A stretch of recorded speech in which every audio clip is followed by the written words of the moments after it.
I truly want a trial because I want a blood bath talaga. They met a dead end doon sa hearings nila na nag-decide na lang sila, okay, i-impeach na lang natin ito siya without any evidence at all of wrongdoing. Because nasa Commission on Audit ang lahat ng papers ng confidential. Hindi na sila mahuman because the impeachment is a glorified disqualification case. It's about the 2028 elections. These individuals are desperate. Desperate for cash, cookie, and champagne.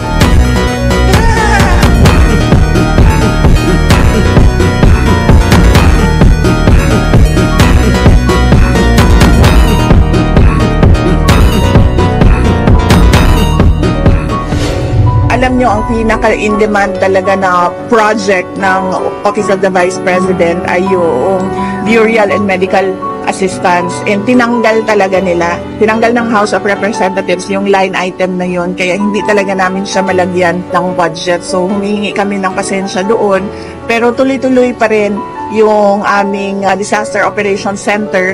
Tuloy-tuloy pa rin yung pagbabagong campaign natin kung saan we advocate education sa mga kabataan and we are targeting to plant 1 million trees. So nag-re-strategize kami. Sinabi ko sa kanila, since maliit na lang yung budget natin, paliitin natin yung project, bilisan natin na maabot natin yung targets natin para next year makagawa tayo ng iba pang project. Kung makikita nyo, meron kaming mga paglipat ng offices dahil lumiit din yung budget namin para sa Arkila sa NENT.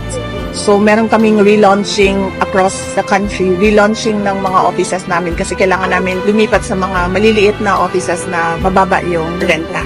Thank you, ma'am. Thank you.